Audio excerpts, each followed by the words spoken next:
stripes on the bottom.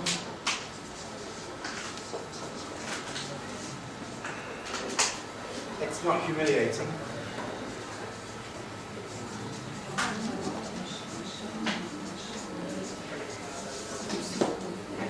And they don't learn violence as a way of reacting.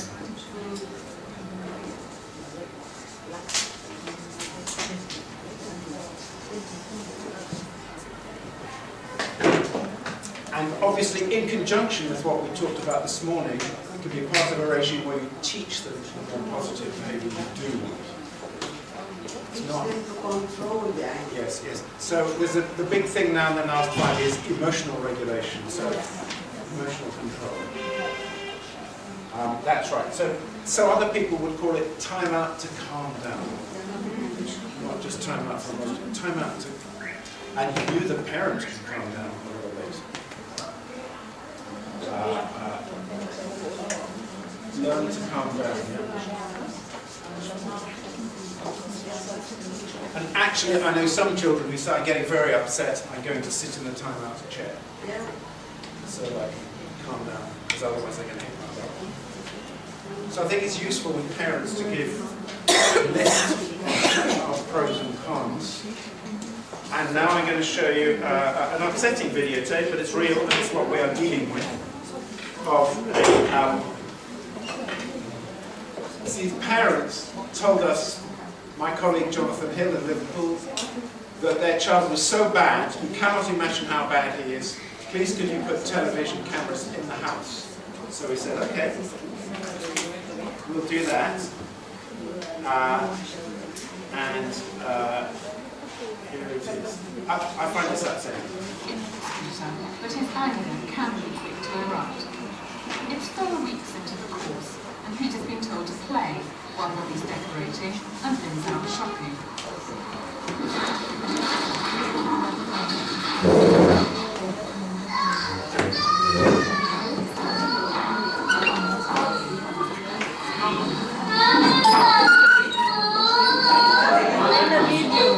So he was playing in the fridge, he opened the fridge and some things fell out of the fridge, yeah?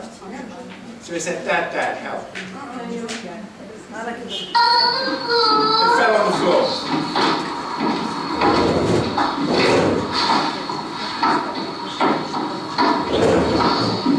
You doing that? What are you doing there?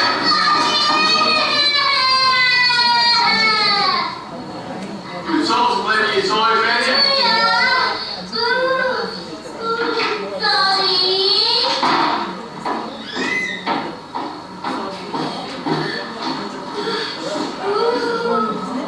Peter's desperate to make amends. He throws away a few things that got squashed and tries to clear up the rest.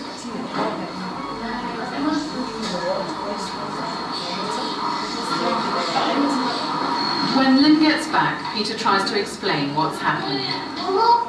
She says, what's wrong with the child? Nothing, I agree.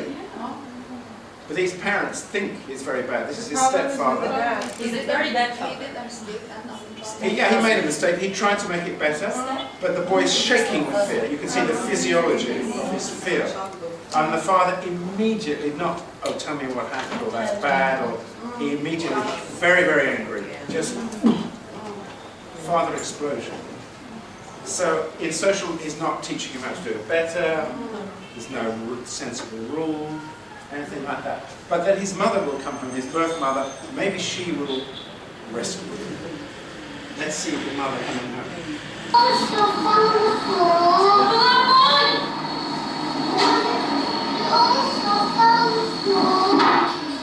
He's talking.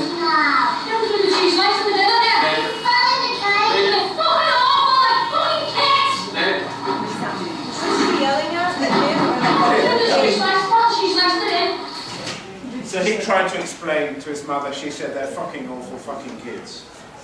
So he's alone, nobody loves him.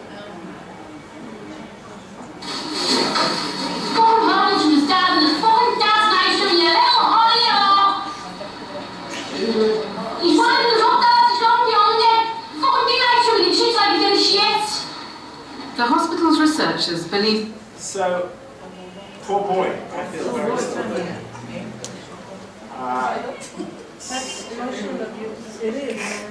So, but why is that father like that? So, you see my colleague Jonathan Hill doing something called the adult attachment interview, asking him about his own experience of being parented. Research here suggests that unresolved problems from the past, like memories of difficult relationships with their own parents, might be overwhelming even their best efforts to change.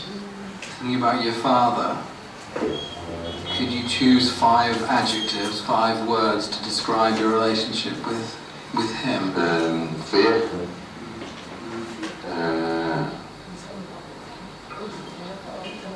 Hate. Bullying. Bullying.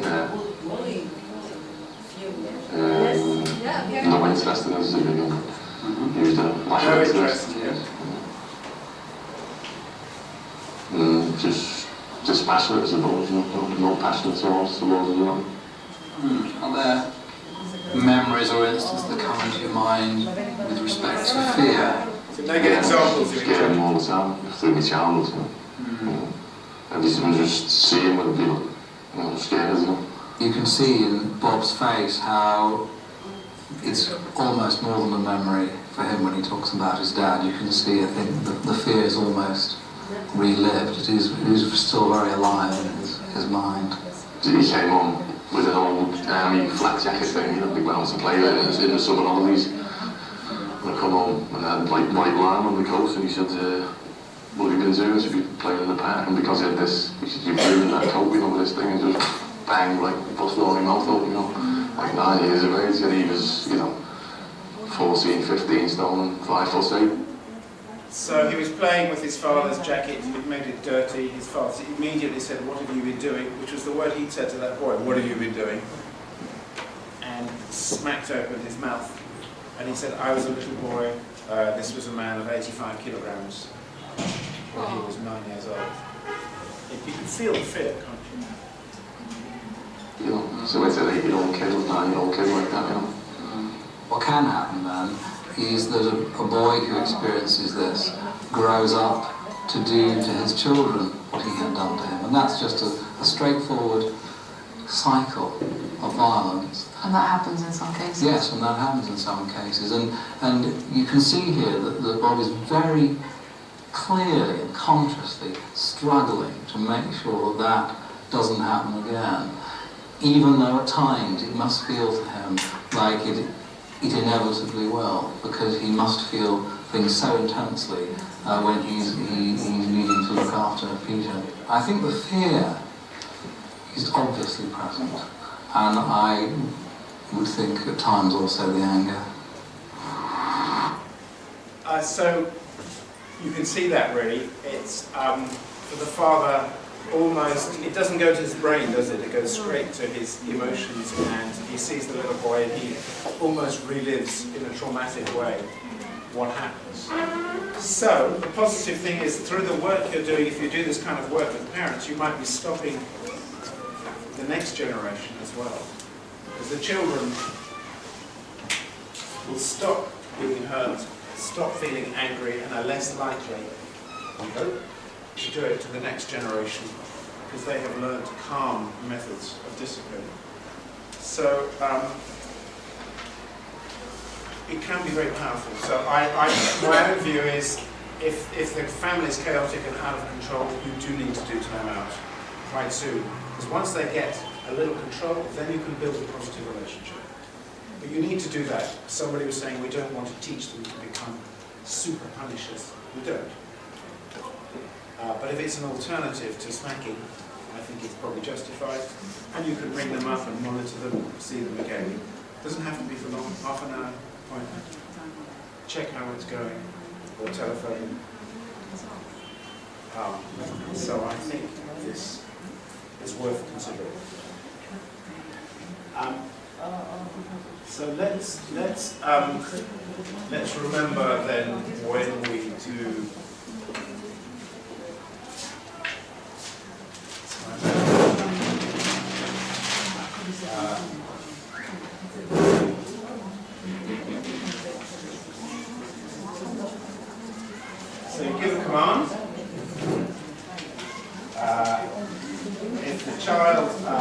obeys, complies. Then we praise. Yeah? Okay. If they don't obey, then we give 5-second warning. If you don't do this, you always want to give them a chance. Then you'll go to timeout. Okay? And if they obey, well done, thank you for doing that. That's good. But if they disobey again,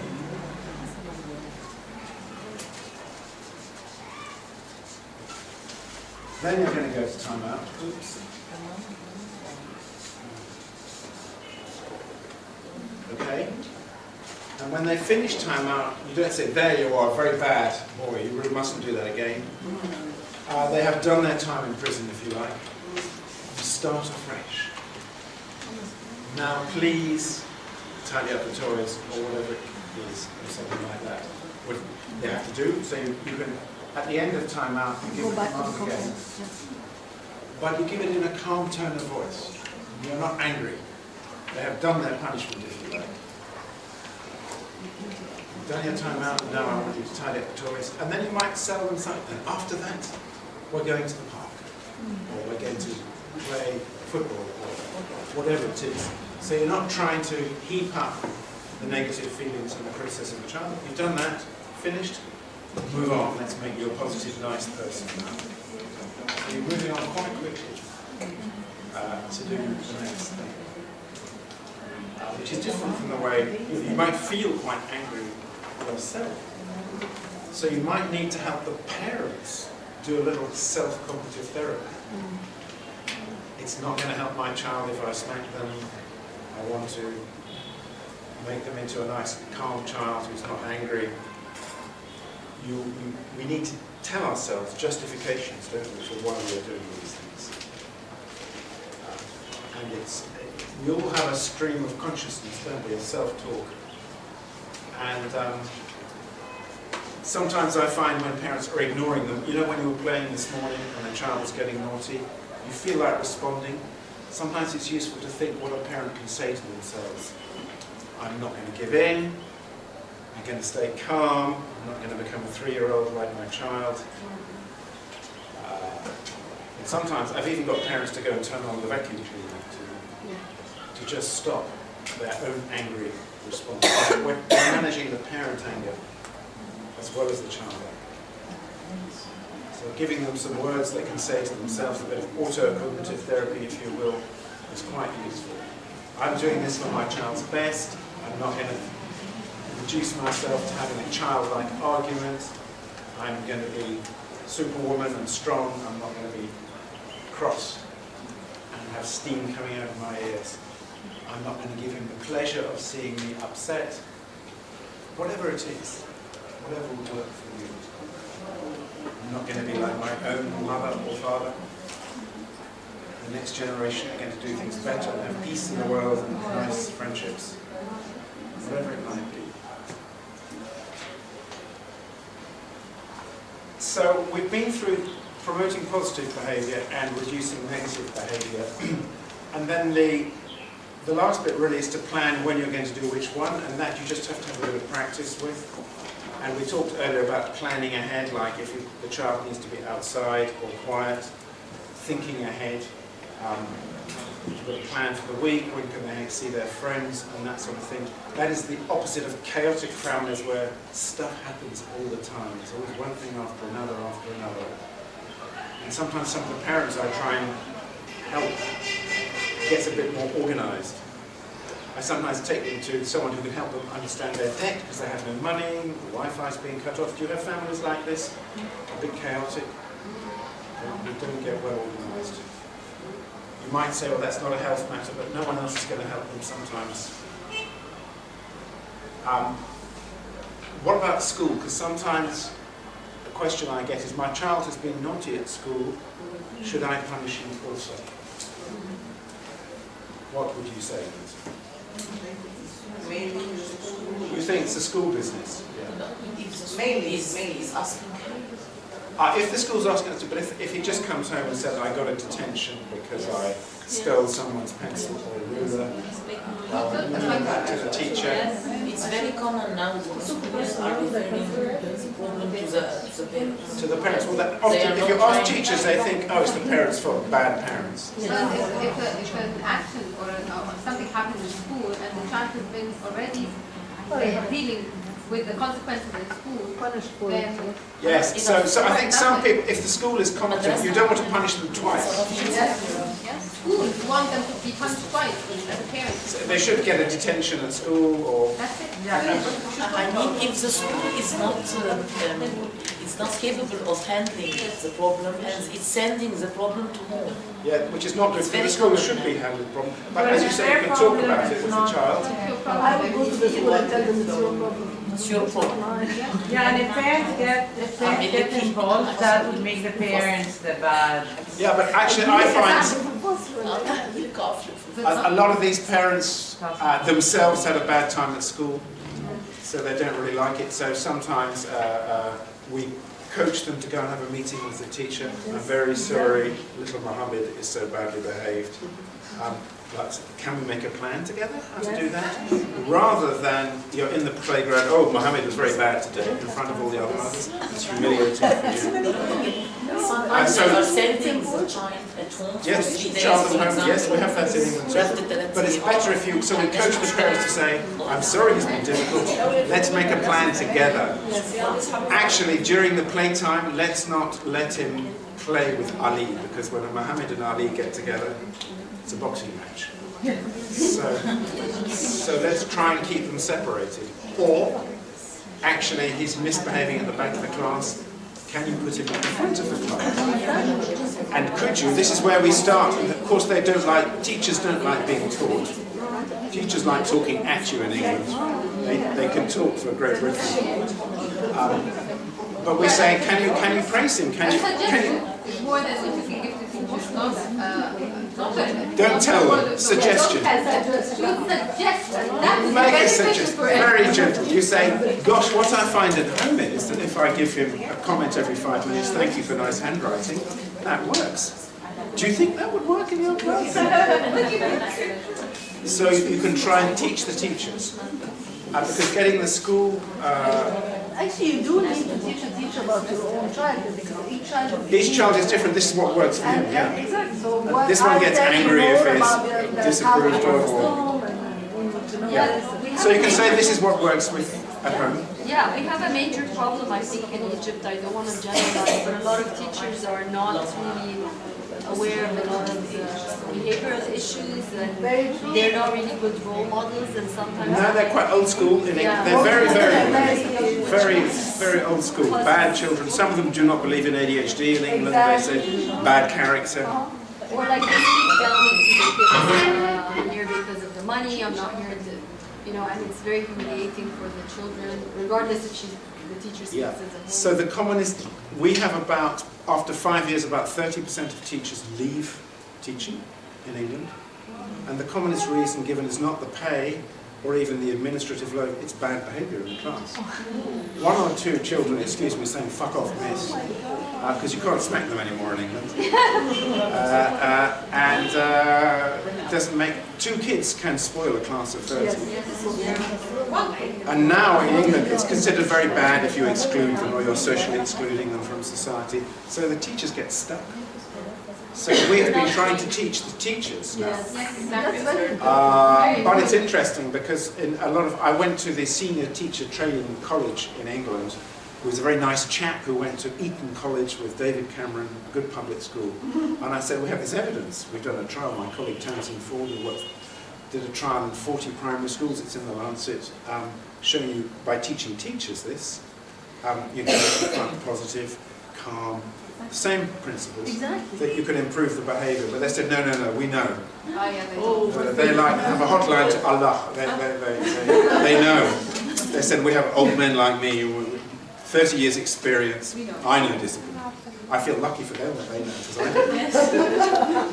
I like a bit of research about what works. But so we're trying to get to the teachers, but it's hard work. Yes. And then, of course, then the teachers will say, but I'm here to teach, I'm not here to be the substitute parent. Yes. I'm not here to parent, I'm here to teach. Yes, but But they're so not even- we're beginning to change them. We're saying you don't just teach a subject, you're teaching a person. You're not just maths, you're a human grower.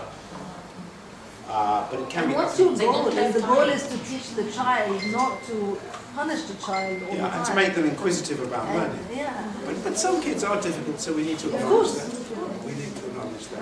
I think that being fair to both, being fair to the teacher and the responsibilities that are placed on them. And Yeah. at the same time being fair to the child. Yeah. And I think our job would be then to be sort of a mediator.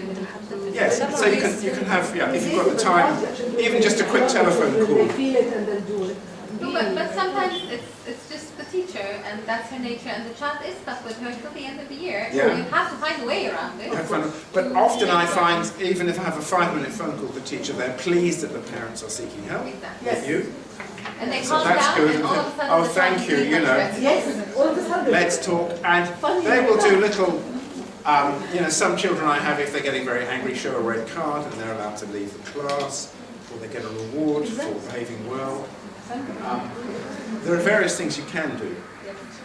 And one of the most impressive, which we don't do really in England, is called the good behaviour game, where we take a class of 30 in 3 groups of 10, and the best behaved of the 10 get extra 5 minutes playtime, or get to go into lunch first. If they get one So extra then you're hug, getting they would- the other kids say, shh, don't be naughty, because so then you're using the other children to be disciplined, That's all the French listen. which is good. It's very good in teenagers too, because they prefer their peer group. Okay. So those of you who come to my talk tomorrow will know that it's rather depressing that this whole area of mental health is not really covered in England now. If you have ADHD as well, you get seen. But we have rather little money. We spend £50 per head of population. £50 is 2,000 Egyptian pounds for a year for all outpatient children health. So that is about 1,000th of what we spend on education, which is about 5,000 a year, 100th. So we don't spend much on mental health. So it's a big problem for us. Just as a matter of interest, to watch football, Premiership football, that costs £60 a month. But there are also 12 million subscribers to that, so we spend 10 times as much on football than children's well-being, which is a shame. So we have to persuade the government, I think, because we can do a lot of good. That's my other point, that in this field there have been, antisocial behaviour parenting, been about 100 randomised controlled trials. We have good effects. So we should be able to tell the Department of Health, someone here from the Department of Health, that young people, it's worth investing. Yeah. As I was saying. So I'll just tell you my last few minutes, my solution to this for just really some parents.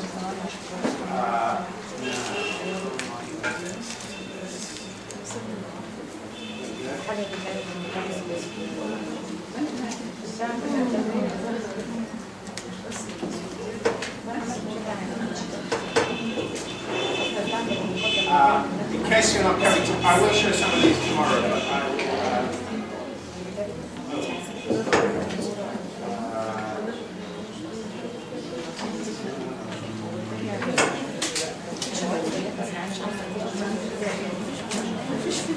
okay, you remember I was saying this morning about the outcomes?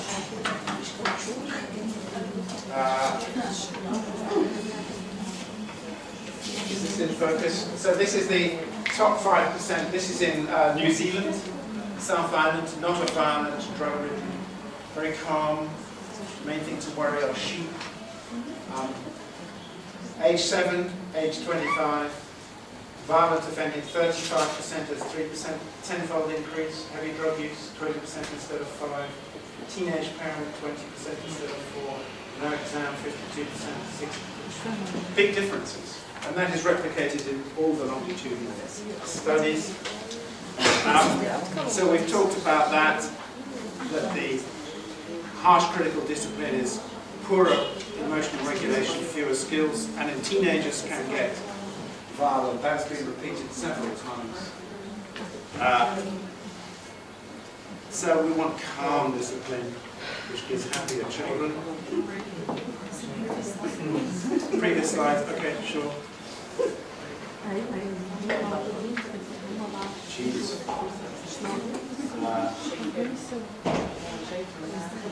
And we talked about, didn't we, differential attention. Ignore the silly behaviour here. I can give you a PDF of these slides. Wait for it to stop and then give attention again. That's just a cartoon of the principles. We talked about logical consequences, setting a limit. You need to clean the floor now, please. It sounds so easy, but actually doing it. The hard bit is the doing it, not talking about it. And in the long term, good quality parenting builds emotional regulation, secure attachments, problem solving, and success at school. So there is a lot to gain. Parents want this kind of stuff. And so instead of arguing about that, you can develop internal control. So that's supposed to be a child whose emotion is to the left, below the zero, not wildly out of control. Sorry, the image is not very clear, is it?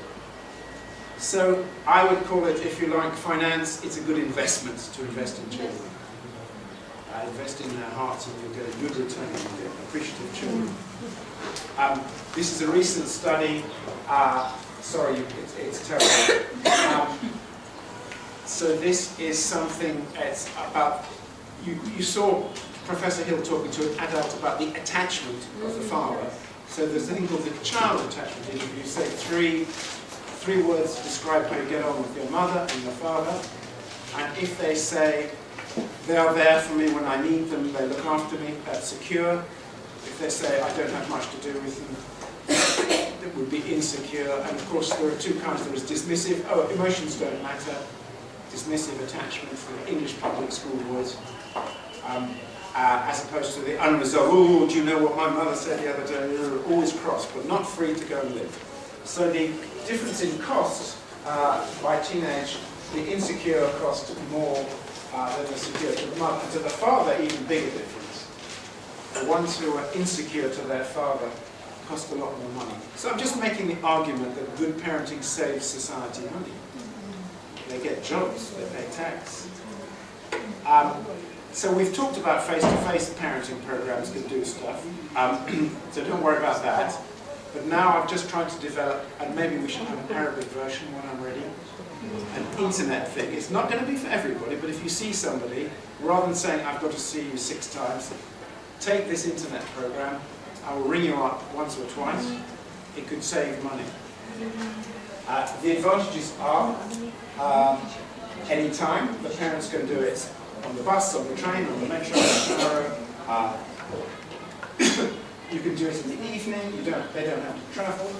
And if they don't get it, they can repeat it at their own speed. And if you're shy or stigma and shame, and this is the kind of British cost, if you just have a program, maybe you give it free if you have a charity of £75. And it's cheaper if you, the professional, are supporting them, maybe 100, 250. Whereas in England, face-to-face costs much more. So it could be a way we can get these skills to more parents. And the program has 2 bits: love and limits. Love, listen, praise. Can't really see that. Play, praise, listen, and then limit setting, temper, and planning ahead.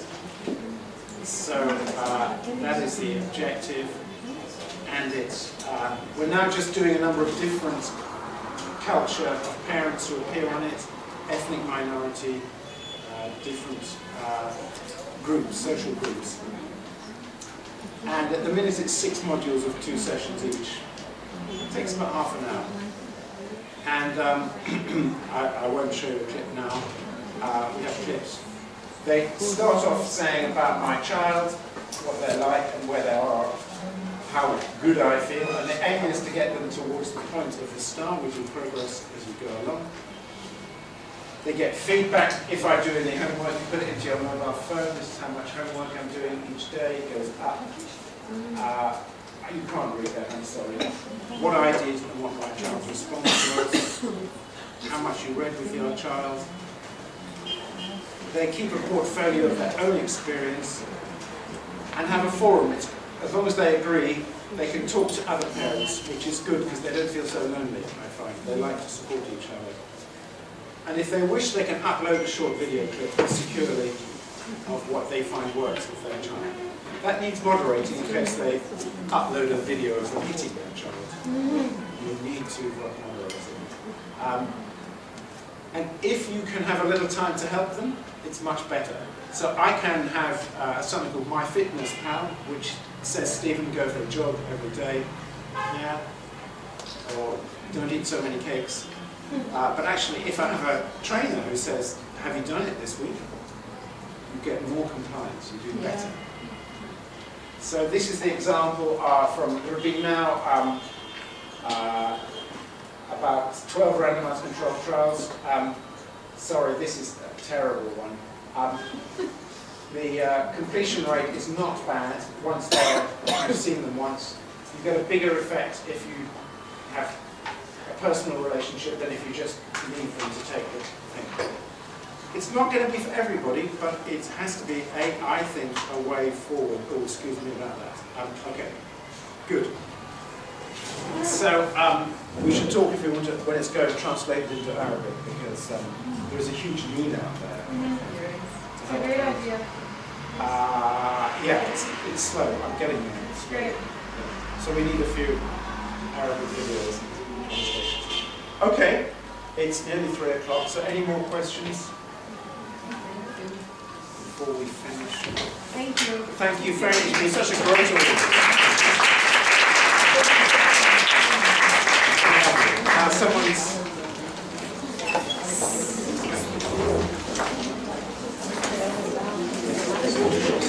Everybody got a hand up, yeah? Yes,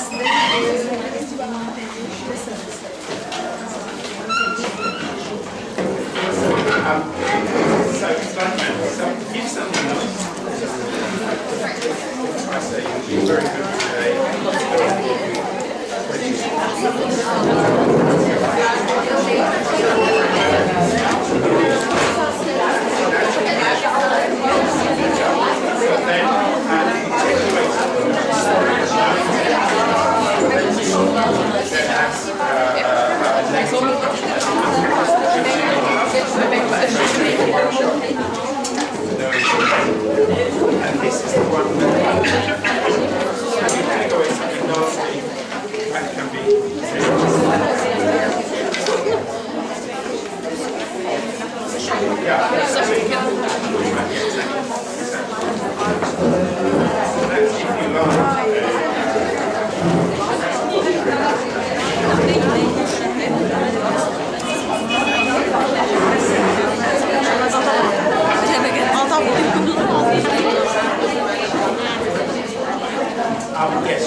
the 60s.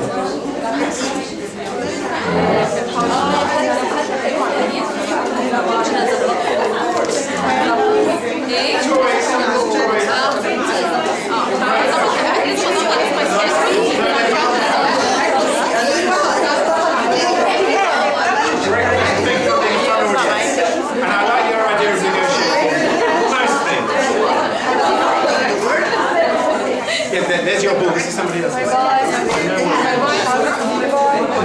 أنا ممكن أقول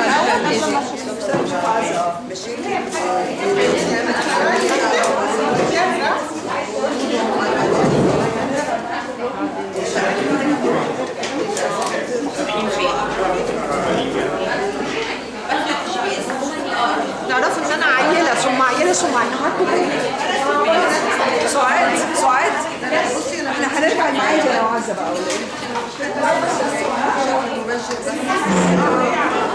أو يبقى حط يعني